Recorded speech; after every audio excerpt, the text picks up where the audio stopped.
Egaa akkam jirtu kabajamtootaa fi jaallatamtoota maatii chaayinaalii Ooroo Istuudant egaa arras irra deebuudhaan barnoota keenya histirii kutaa kudha takkaffaa yuunitii torbaffaa paartii sadaffaa qabannee dhufnee jirra. Hanga xumura sagantaatiin nu faana bu'aan affeerraa keenya gamanumaan gaa viidiyoo laakshar gochuu hin dagatinaa isiniin jecha warreen maatii chaayinaalii keenyaatiif haaraa taatan chaayinaalii keenyatti dabalamuudhaan barnoota keessan guutummaa guutuutti argachuu dandeessan isin jecha warreen gartee maatii chaayinaalii keenyatti hin dabalamin barnoota rakkisaadha isin bira goodhaaf waan taateef chaayinaalii keenyatti dabalamuudhaan barnoota keessan guutummaan guutuutti hordofaa isiniin jecha video like gochuu hadaraa hin dagatinaa isiniin jaa kanaaf gartee like gochuu numaa isinirraa hin dirrisu maayikiroo sekondii isinitti furtu waan taateef like godhaadha kanaaf gartee arraan tanaa paartiin sadaffaan keenya the socio economic and political consolidations of the Muslim Sultanates kan jedhu jechuudha maali yookaan hawaasummaan fi diinagdee fi haalli siyaasa isaanii Muslim Sultanates yookaan gartee emerged around the trade routes of the Zayla trade routes in the lowland southeastern lowland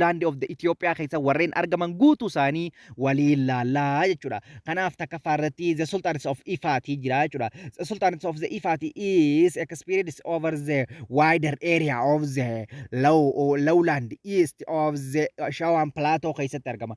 Wide area lafa bal'aa yookaan gartee east of the east yookaan gartee lowland east of the Shawan plateau keessatti argaman. If he seems to have emerged in the kudha sadi bara isin jalqaba argamte jaarraa kudha sadaffaa keessa Umar Warsama who is the contemporary yookaan yeroo wal fakkaataa jechuudha. Yakun amlaak gaafa gartee restoration Solomonic dynasty jeebika deebisan Umar Walsamaatu ifaaf tana bulchaa ture jechuudha. Was the first historical known as rulers of the sultanate yookaan historiin jalqabaa yookaan mootummaa sultanate of yaata kan argisiisutti jechuudha.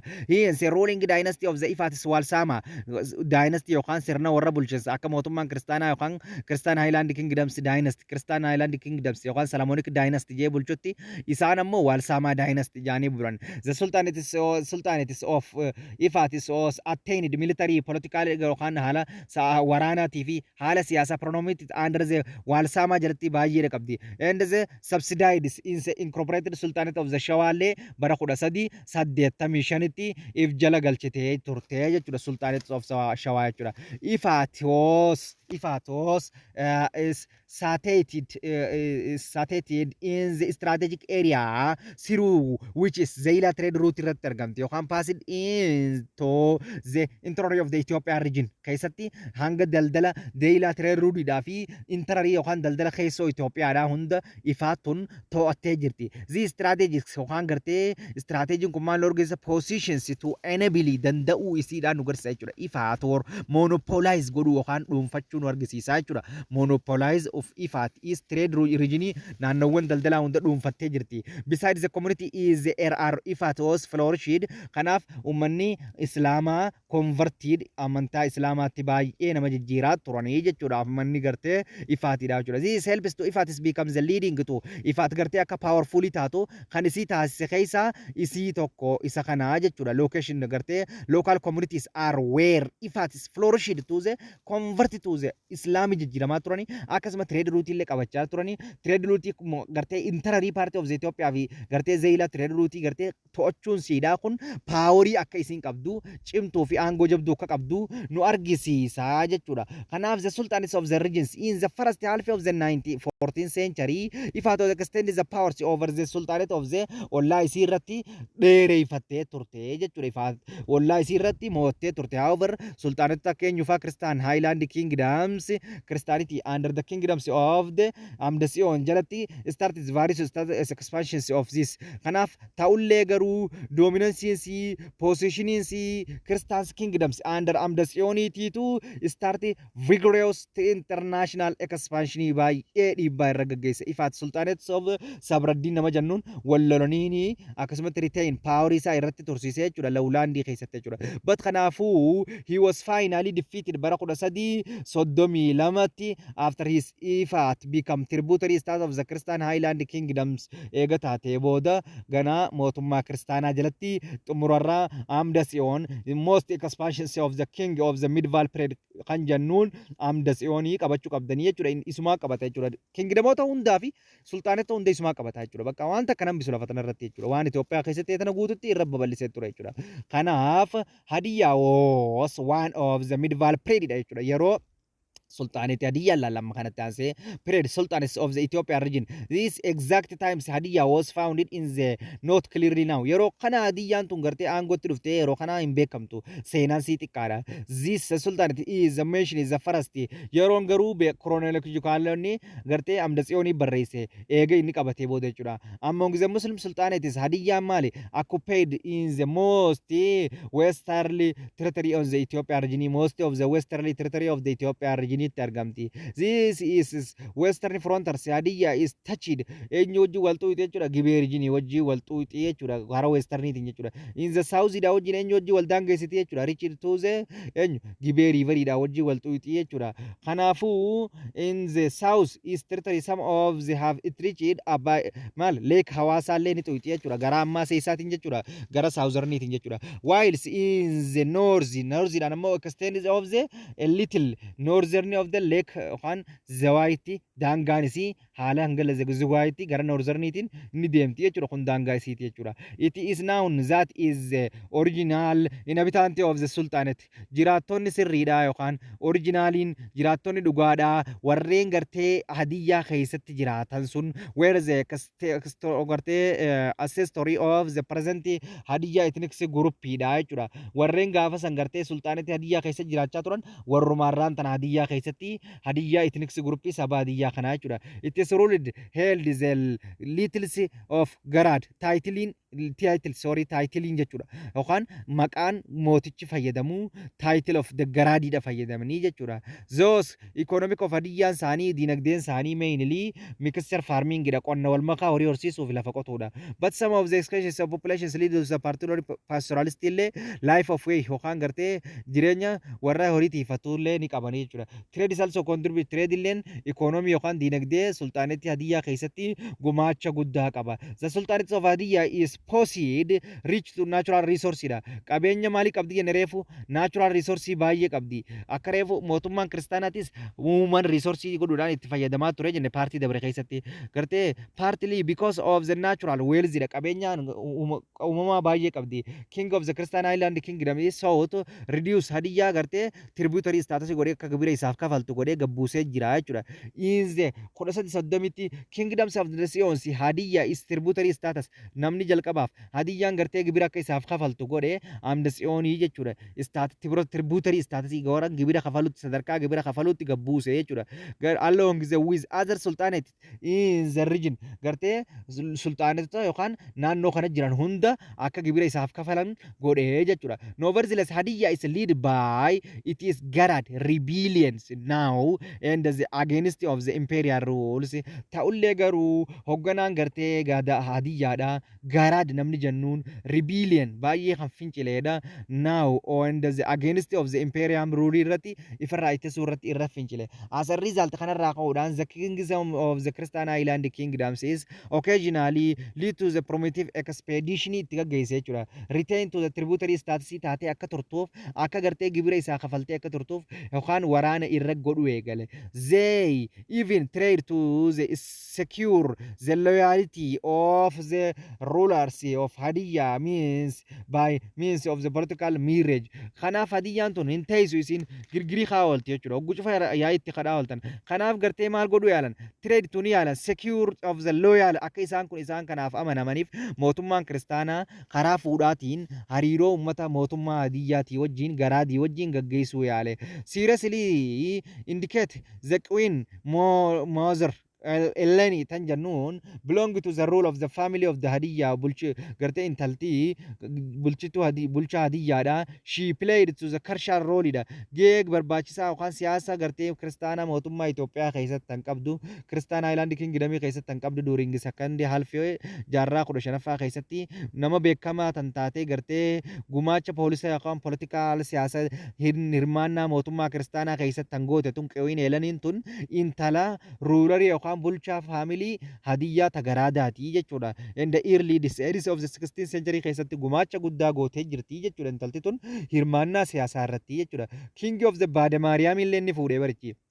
achi enda limna dingililleen fuudhaan hadiyyaa tasgabbeessuudhaaf achi fuudhanii turan where also officially married to the prince of the hadiyyaadha wajjin fuudhaaf heera gaggeessanii turan other members of the ruling class of the Christian Highland kingdoms also followed examples of the kings married women of hadiyyaa namoonni biraalleen ka fuudhan baay'een ni jiru jechuudha hadiyyaa is continue to the rebellion irma fincilti ammallee imperial rules of the different time yeroo addaatti irra fincilti the last rebellions of the hadiyyaa was during the reigns of the king Sarsadingil yeroo ni fijannuun kana laastiidha kan xumuraa bara kana irra fincile bara 1540 fi 63 hanga 97 king Sarsadingil irratti irra fincile jechuudha who promotely abadan this sultan is because is increasing the garte pressures from the expeditions by macha oromo jechuudha inni kunu kan garte permanently abadan this sultan is kan garte baay'ee sultanita qabatee fi because increasing kan dabare pastor isarratti maaltu dabare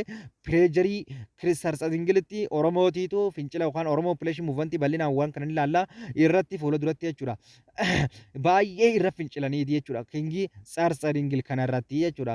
Kanatti aansuun kan jiru immoo Sultanate of the Baaliidha. Baali was one of the another Sultanate of the Ethiopia region. Sultanate Ethiopia keessa Baaliin isii takka. It is ruled of used title garaada fayyadamti like that of the eenyu jechuudha. Hadiyyaa hojii wal fakkaatti jechuudha. Title kan mootichi isaanii garaada ifinjaa jechuudha. Who do not have clearly evidence is now yeroo tana aangoo dhufanii ummata kanaas hin beeknu aangoon isaanii hin beekamu these populations immediately the sultanates of the Bali seems to have the considering different ethnic groups haala gartee saboota gruppii ethnics saba adda addaa of keessaa qaba Bali was the most the southerly located sultanate keessa gar southerni argamtu keessa isiidha jechuudha except for the southern frontier daangaa frontier idhaati malee southerniiti malee Bali was surrounded by various other sultanate adda addaa if keessa qabdi jechuudha Baliin gartee was most Bali except of the southern frontier daangaa gartee frontier yookaan kibbaa malee Baliin surrounded by various other sultanate baay'ee if keessa qabdi to the other Balis existed the sultanate of the Dauro Sharka kan hundaa wajjin wal daangeessan it was spread of the from the Dauro by the Webi Shaballe river dhaan gartee spread adda hambaaniin daawuroodhaan waa bishaballee galaana waa bishaballeetiin jechuudha sultaanonni isii marsanii jiran in the west gara westiitiin hadiyyaa wajjin wal jirti jechuudha laal except karaa isaa malee karaa saawuzarnii malee sultaanituma wajjin wal daangeessite waahil the eastern frontiers occupied by the sultanate of the adaliin jiran ammas karaa bahaatiinis jechuudha kanaaf the southern limits of the territory of the Bali is not clearly now southern hin beekamu jechuudha Bali is mentioned waan kana jira waan santu jira hin beekamu Bali is mentioned the chronicles akka waa'ee gartee barreessitoonni mootummaa kiristaanaa akka waa'ee Baalii kana akkatti barreessanitti beginning of the Amdasiyon yeroon fi Amdasiyon gara aangootti dhufu garaad of the Baliin paid tributary Christian Island kingdomiidhaaf gartee gibira kafalaa akka ture beekamaa jechuudha the sultanate of the Sharka jira Sharka was small xiqqoodha tun sultanate which is was stayed northern Baalitti tan argamtu jechuudha and the western ammoo daawurootu isii daangeessa northern dhaan Baaleetu isii daangeessa sultanate of Bali kan jedhuun tan jechuudha the territory of the sultanate is roughly corresponded the present day of the Arsiidha bikki isin itti argamtu Sharkaan tun bikka har'aan tana Arsii jennuun jennu jechuudha one of the Sharka early inhabited were some of the group of the Oromo and the ancestors to the present day dha jennaan jechuudha one the Sharka early Sharka habijiraattonni Sharkaadha Oromootaa fi akkasumatti gartee Oromoota har'aan tana ichi jiran kanaadha jechuudha halaaba ethnics groupii faadha jechuudha warreen ichi jiran jechuudha the exact time at which Sharka is emerged yeroo kana argamtee yeroo sana argamtee Sharka tanaas hin beeknu state not now yeroo kana yeroo sana hin beeknu beginning from the regency Amdasiyon yeroon fi garuu Amdasiyon gartee the most expansion of the Christian Island kingdom keessa kadaangaa waa hundarra bal'ifate sultaanotaa fi kingdomorra bal'ifate jennee miti yeroo inni gartee achi qabatu san kolonni isaa warreen jala yaanii seenaa isaa barreessan barreessitoonni mootiidha waa'ee isii tana barreessan malee san duran beekamu jechuudha Sharka was a tributary state Christian Island kingdomiidhaaf gibira kafalaa turte it is the first quarter jalqaba gartee jaarraa 16ffaa keessatti controlled by the army Ahmad agartee Imam Ahmad ibn Granyi yookaan amma Granyi Imam Ahmad ibn Ibrahim Al-Ghazi kan jannuun saniin ammoo jaarraa 16ffaa keessatti isa jalatti gabbuutee jechuudha sultaaneti of the Sharkaan jechuudha the sultanate of the Dawro tan jannu jira jechuudha Dawwaro tan jannuun Dawwaros existed the southern Fatagariidha southernidhaan Fatagarii jira northernidhaan ammoo Dawro nyuddaan keessa jira Ifaatii jira in the right bank of the Awashi jira ammaas gartee rightidhaan gara kaaniin gara karaa harka mirgaatiin in the southern Dawaro is stretched the far of the Waabishaballeedha southern Dawaro ammaas Waabishaballee laga yookaan Waabishaballee jira born of the Deer Baalii jira akkasumatti in the Dawaros therefore is rawli akkasumatti corresponded within the present day of the RC region illee wal qabatti jechuudha Dawaronis akka sharkaate jechuudha some of the group of the Oromo and the ancestors of the Sidama ethnic group illeen Dawaro tana keessatti group Oromo fi gartee akkasumatti Sidaamon sultanate kana keessa jiraachaa turanii jechuudha Dawaro is the people is the trace within the origins of the sultanate keessatti gartee Dawaron people is trace ida jechuudha kanaafuu gartee origin sultanate keessa jechuudha according to the traditional movement of the Oromo rivers origins in the 16th century because of the Imam Muhammad Matu isi tanas Imam Muhammad ibn Ibrahim Al-Ghazi tu isi tanas akkuma sharkaatti jaarraa 16ffaa keessatti bikkan qabatanii qabu jechuudha Hornaaf Afrikaa guutuu qabate kanaaf gartee isi tanas qabate jechuudha akka gartee Midval Period keessatti the most expansions of the Christian Island Kingdom is eenyu jenne Amdasiyoon jenne miti eega Amdasiyoon du'ee jaarraa 15ffaa booda jechuudha Amdasiyoon bar jaarraa gartee 13ffaa kan inni jaarraa amma 200 booda mootummaan islaamaa adal irraa gartuudha Imam Muhammad ibn Ibrahim akkuma isaatti sultaanata muslimaa keessaa most expansions of the most gartee very yookaan gartee is strong yoon jeenyu jechuudha over the state of the all of the Horn of Africa yoon jeenyu jechuudha kanaafu adali jechuudha kanaas isi qabatee jechuudha isi eenyu tana jechuudha isi qabatee jechuudha Dawaaros jechuudha sultanate of the Deeraa jira yookaan Deeraa tan jennuun tana jechuudha is was a very small sultanate xiqqoo baay'ee xiqqoo tan taate existed east of the Awash tan argamtu jechuudha baha Awash river yookaan laga Awash between the jidduu yookaan laga Daawurootii fi sultanate Daawurootii fi akkasumatti Baalee jidduutti jechuudha akkasuma at the beginning of the 14th century jalqaba jaarraa 14ffaatti sultanate of the Bali is briefly extended aangoo isiidha Baaliin isii tana qabattee turte this comes to the end of the Christian Highland kingdoms of the under kingdoms of the xumura irratti mootummaa kiristaanaa kan Amdasiyoon jannuunitu Baalii fi Deeraas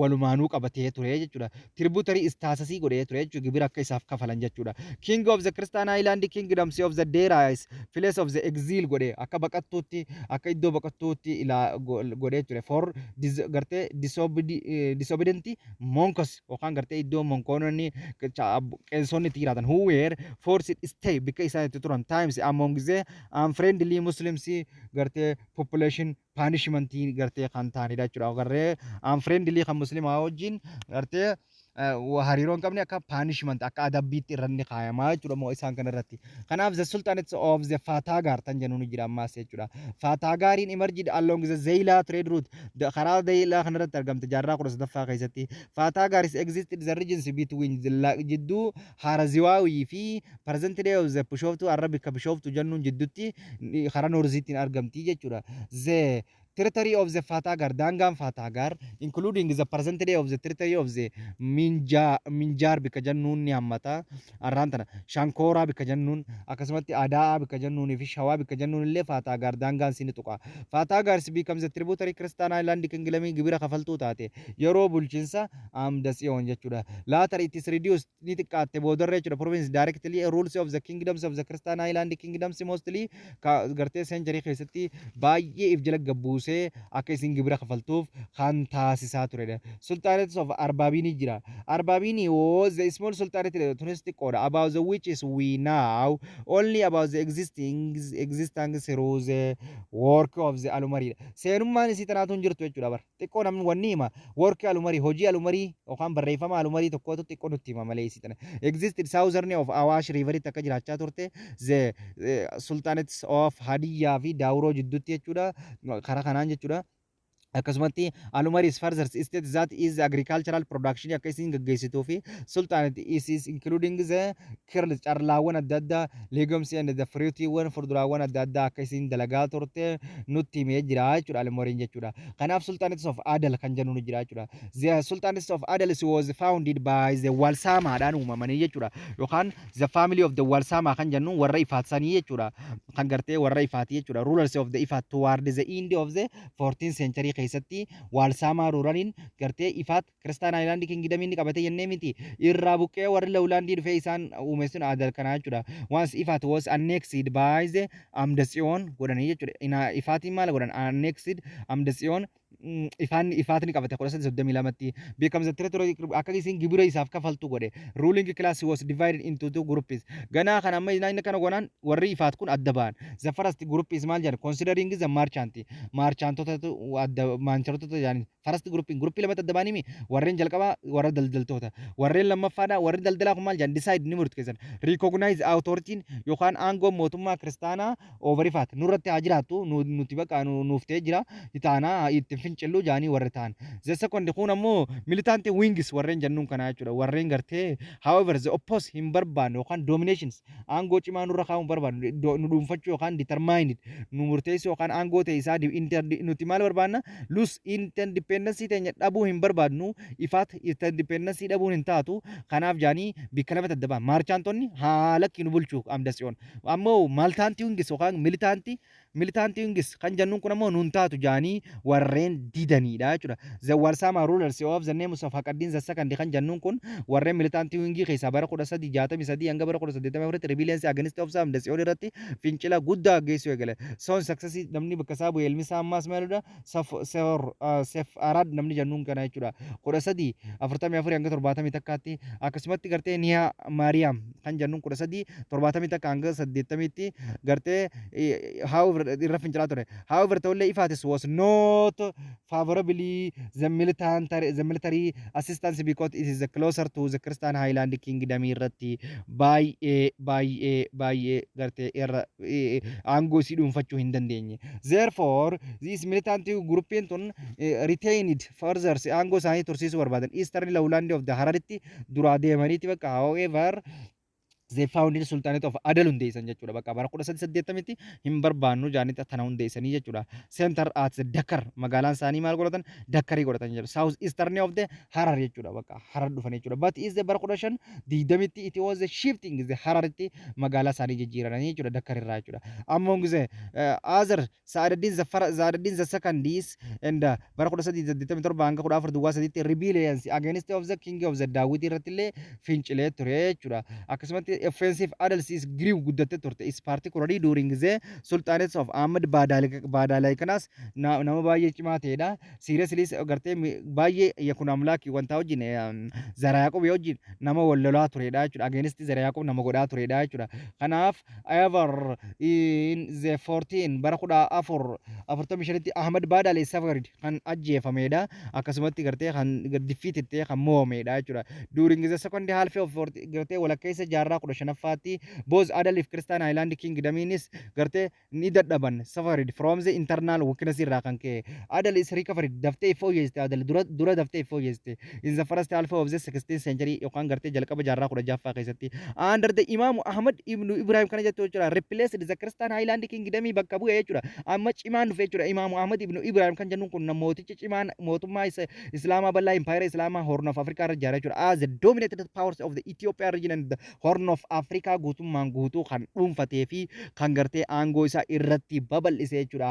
Until hanga bara meeqaatti jechuudha 14 hanga gartee in the 1543tti hanga bartee bara 1543tti hanga ajjeefamuutti jechuudha. At the battle of the that of Waynadagaa irratti 1543tti hanga duutti aangoo kan irra babal'ifateedha jechuudha. Political and the socio-economic consolidations of the western and the southern central state of the Ethiopia kan jiru laalla jechuudha. Haala amma maal laalla amma eega sallaallee booda sultaanota eega laallee booda ammas politikaalii ikoonomiksii soshaalii eenyu weestarnoota kan saawuzarnii kingidamoota as keessa jiran jechuudha warra weestarniidha warra saawuzarniidha warra gartee isaa jechuudha seentaraaliidha warra jiddu galeessaatiif warra kaabaatiif warra lixaa guutummaan guutuu isaanii as jala laallaa jechuudha kanaaf in addition to the Christian Highland Kingdoms is the Sultanate Christian Highland Kingdom is where other state is in the southern and the central area of the Ethiopia baay'ee keessatti gartee kingdomiin hedduun kingdoms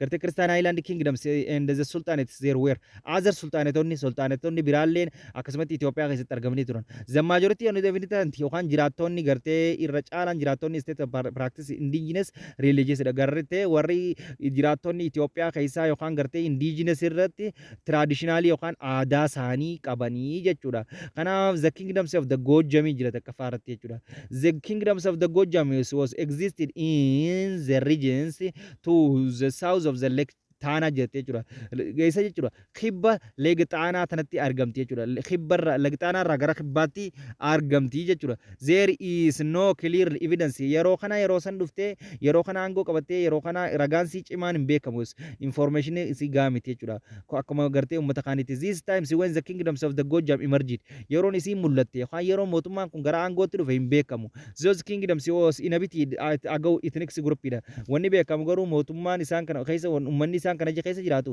ummata agahu akka ta'e jechuudha abaat 1323 hanga 14 jechuudha the kingdoms am the zion zis 13 sadii akkasumas hanga 14 hanga 44tti agartee campaigns against godhee Gojam tana reduce godhe aangoo isaa irratti reduce godhe tributary status akka gibira isaaf kafaltu mootummaan Gojam irratti gartee mootummaan Kiristaanaa Highland Kingdomidha eenyu jechuudha Amdatsiyoon gibira akka isaaf kafaltu godhe monks from the Lake Tana Islands monasters and the medieval Amaras gradually preached Christians and the Gojam gartee monkosonni gartee qeensonni from Lake Tana irraa gartee Lake Tana irraa dhufuudhaan Icelandii Lake Tana irraa dhufuudhaan ministry dhaabaa turan jechuudha medieval Amara gradually preached barsiisaa turan jechuudha ummata agaw kana kiristaanummaa barsiisaa turan Zahan Kamir namni jennuun was the king of the during the reigns of the Amdatsiyon kan Gojam bulchu kun akkasumatti gartee he and namni isa kan bulchu he and local agaw ammas ummata agaw kan bulchu jila locality inni Gojam bulchu agaw ummata agaw kan bulchu istana name of the Zahanchuai namni jennuun agartee apparently resisted godhe ture expansions of the Christianity and the Gojam maalif jarri aadaadha yookaan traditionalidha yookaan wanni isaan gaggeessanis amantaa aadaatii miti kanaafuu isaan gartee eessarraa dhufaniiti yookaan gartee naannoo gartee lektaanaa kanarraa dhufaniitiiti monastereonni yookaan mishinoroonni gartee achitti monkosonni amantaa babal'isan isaan kana ammoo Zahanchuai fi akkasumatti gartee gartee kiyyaan gartee Zahan Kamir kan gartee ummata kana bulchu kun Gojam bulchu kun baay'ee resist godha didaa turanii jechuudha amantaa kiristaanaa jechuudha meet gartee ammas me'at Gone namni jennuun was another king of the Gojam kan ta'e during the reigns of the Dawit bara 13 hangana kan bulchu kun yoo ta'u isa kanaatu garooniif Dawit bulchaa ture jechuudha reigns of the Dawit isa kanaatu gaafa Dawit 1380 hanga 1412tti bulchuu namni gartee Gojam bulchaa ture me'at Goen namni jennuun kana jechuudha me'at Gone nama jennuun kana jechuudha kanaaf in the 15th century jaarraa 15ffaa keessatti Gojam was one of important province of where is royal government where is appointed in rule aja kana jechuun bara 15 jaarraa 15ffaa keessatti Gojam was one of the importance da baay'ee barbaachisummaa tan qabdu godina barbaachisummaa kan qabuu fi royally kan ta'ee fi amanamaa kan ta'edha jechuudha appointed rule da jechuudha government were appointed as ruler da filata nama amanamaa jechuudha in the course of the 14th century eastern part of the Gojams were inhabited by the Amara of the Shawa and the medieval province of the Amhara da jechuudha kana jechuun jaarraa 14ffaa fi 15ffaa keessatti party of the Gojam gartee eastern yookaan baha yookaan party Gojamitti where habitant namni jiraachaa ture ummata Amaaraa oo Shawaa keessatti kan jiraatuu fi Midvaal Firaam of Amaaraa ummata bara jiddu galeessa Amaaraatiitu Eastii gartee karaa Goojjaam kanatti jiraachaa ture bahaa Goojjaamiin jechuudha. Much of Goojjaams especially it is the eastern territory where fifth of the farmers of the Queen Eleni who is said to have rebuilt the monastery of or Mortal Mariam jennaan jechuudha. Kanaaf gartee much of the Goojjaamiin kun irra caalaan Goojjaam especially eastern territory yookaan keessaafuu especially gara baha daangaawwan bahaa irratti Goojjaam kana keessatti fiifi yookaan lafa guddaatu jira jechuudha. Lafa Queen Eleniidhaa tan isiidhaaf qotamtu rebuilding monastery yookaan gartee akkasumatti tan isiin tun gartee tan irra deebitee jaarte monasteroota adda addaa gartee mana amantaa kiristaanaa baay'eellee tan jaarteedhaa fi lafa guddaa isiif qotamtullee gara bahaatiin tan qabdu jechuudha. Kanatti aansuudhaan ammoo kan gartee laallu political of Bizamo Waajii fi Gaanzi laallaa jechuudha. The states of the Bizamo existed on the southern bend of the Abbaay Riveridha. Statiin Bizamoodhaa tun gartee eessatti argamti? Southern bend yookaan kibba bendii eessatti Abbaay Riveritti argamti. Is just opposite the present districts where Wemberama in the southern Goojjaam bika jannutti gara kanatti argamte. We do not have evidence in Sida ragaan Sida yeroo tana gara ima aangootti dhufteen hin beekamu. It was inhabited by the Oromo language Omotic languages of the Shinasha. Garuu uummannichi keessa jiraatu Bizaamoo keessatti uummanni jiraatu Omotic language of the Shinasha people dha jechuudha. Uummata afaan Omotic dubbatan uummata Shinashaati jechuudha. Between 14 jaarraa 14ffaa fi 16ffaa jidduutti Bizamo was a tributary Christian Highland Kingdom idaf gibira kafaltaa turte. On the arrival of the merchant Oromo toward the end of the 16th century, part of the population of the Bizamo field to cross of the Abbaay River to into Goojjaam. Kanarraa ka'uudhaan gartee machaa Oromoon babal'ina yookaan machaa Oromoo irraa kan ka'e jechuudha. Machaan Oromoon jaarraa 16ffaa keessatti gaafa muuvimentii gaggeessitu Oromoon weerartee turte. Field of the cross Abbaay River akka isaan deeman gartee gara Abbaay Riveritti akka isaan imalan kan taasisanidha jechuudha Oromoon jechuudha. Party of the population remain warra hafe ammoo achi keessatti warra Bizaamoodha kan bikuma Bizaamoo jennu tana keessatti hafe akkam godhan treat needs to further was of the lowland whilst remains was assimilated ifitti fudhataniiti by Oromoo godhatanii jechuudha. Oromoon moggaasaa fi akkasumatti guddifachaadha qabdi ifin moggaasanii miti assimilated godhatanii fudhatanii jechuudha warra achi keessatti hafe jechuudha. On the other hand is gama biraatiin the politicals of the Waaj bikka jennu ni jira jechuudha. Waaj kingdom tan jennuun the sites eessatti argamti jechuudha. Around the Lake Zuwaay hara naannawa Hara Zuwaay kanatti argamti jechuudha. In the area western of the Fatagar areaan siidhaa isa jechuudha. Lixa sultaanata yookaan Fatagar and the coast of the Hadiyyaa qarqara sultaanii Hadiyyaa kanatti argamti. East coast yookaan gartee east of the Hadiyyaa east of Hadiyyaa baha Hadiyyaatti argamti. We do not now have evidence ragaan siidhaa yeroo kana aangootti dhufteen hin beekamu. Waaj statein jechuudha. Like other states around it Waaj was reduced tributary Christian Island Kingdom akka taate garuu ni beekama. Amdasiyooniif isinis akka gibira kafalaa turte jechuudha. Amdasiyoon nama baay'ee gartee daangaa bal'ifate keessa beekamaadha jechuudha. Baarraa 15ffaa keessatti rulers of the Waajis used to the qat title isaanii akkuma gartee warri gartee Hadiyyaadha garaadii fi kana fayyadamaa ture. Gartee isaan maal fayyadamanii jira kun imaam fayyadama kun imir fayyadamaa miti. Isaan immoo maal fayyadaman qat jaanii fayyadamanii jechuudha. Mootichi qaat jennaan mootichaan jechuudha. Which was a Muslim title fayyadamaa turan jechuudha. Waaj was the important centers of the activity Christian Island Kingdomidhaaf waajiin gartee iddoo militariin gartee waraanni itti leenji'u eega Imaamu Ahmad ibn Ibrahim waraana dhaabee booda akka gartee seenterii waraanaa iddoo training yookaan importance of the military ilaal gartee militariidha waraanaatti tajaajilaa turte jechuudha. The regency was occupied by the Oromoodhaan qabatamte garuu immoo jaarraa 16ffaa keessatti jechuudha. Quarters of the jaarraa 14ffaa keessatti Oromoodhaan qabatamte jechuudha. Finally Gaanzii jira. Gaanzii is probably stayed to the rivers area between the Waaj to the east and the Kambata argama jechuudha. Eessatti argama Rift Valley area between Jidduu yookaan gartee Waajii fi Kambataatti argama. To the east and Hadiyyaa on to the south argama jechuudha. Isaan argama. East maasa eessatti west of the Hadiyyaa lixa Hadiyyaatii fi akkasumas to the south argama jechuudha. The ethnic identity of the early inhabitant warreen achi jiraachaa turan emergency of the interly not clearly now. Yeroo kana habitaantonni yookaan jiraattonni asii isaan kana jiraattonni gartee gaanzii ummata kana ummata sanii yaamee early inhabitantiin hin beekamu jechuudha. Namumachi jiru harkan malee jechuudha. Ganzis was among the politics and the kingdoms that were reduced tributary status by king of Amdazion jechuudha. Ganziin tun among the peoples of the kingdom keessa was the reduced tributary Christian island midaf mootummaa Kiristaanaati Amdazioniif maal kafalaa turan gibila kafalaa turan. In it is local rulers of used to the title maal fayyadaman isaanis akka garaadii fi hadiyyaatti akka hadiyyaa fi baaliitti garaadii fayyadaman. Islaamis further gartee islaamummaan Ganzi keessatti babal'achaa turte jechuudha. Qodashan soddomitti during ጊዜ Imaamu Ahmad yeroonii fi Imaamu Ahmad isii qabatee wanta godhu gartee ichirratti islaamummaa babal'isee ture. The kingdoms of Inaria jira. The medieval kingdoms of Inaria was sited immediately to the northern of the Gojab river itti argamti.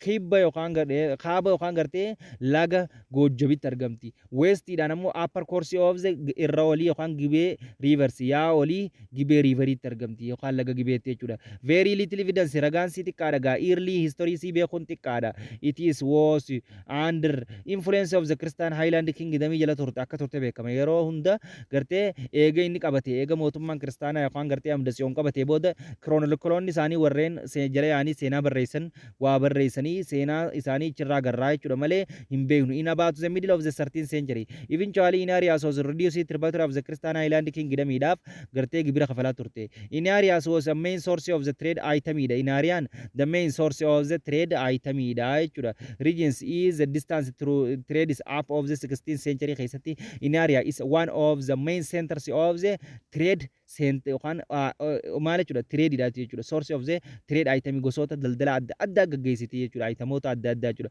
Among the other pure goldii qulqulluutu from Inaria irraa export ta'a jechuudha. Egyptitti, Greekitti, Roomatti jechuudha. Kanaaf beekamtuudha jechuudha. Beginning from the end of 16th century xumura jaarraa 16ffaa irratti machaan Oromoon dhiibbaa guddaa irratti godhe over centuries. Finally defeated by the Limmu Oromo.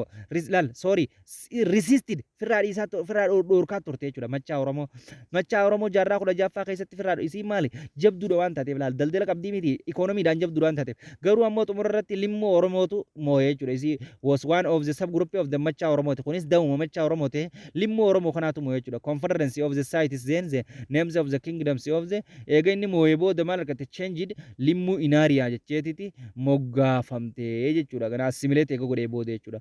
Kanaaf the kingdom of Damat also belong to this group is state. Kingdom of Damatiin isaan kana wajjin walitti dhufeenya qabdii jechuudha. Unity sadaffaa keessatti akka laalletti jechuudha. The Gonga peoples kan jennuun jira jechuudha. The Gonga peoples is where the spokers of the fully yookaan gartee wanta Kafi Nano, Shaki Nano, Anfilo, and the Shinasha in area, Umata Afan can dubatu. Bosha language, Umata Afan can dubatu, Umata Gonga, Jananiver, Umata Gonga, the Sankun. Those languages, Afankun, belong to the Omotic language family, Afan Omotic, Mati, Afan Omoticida. Some of the 400 years of the lived in this same geographical environment between Abbais and the Omo rivers, and the more or less similar to the socio-economic and political status. Kanaja Chumber.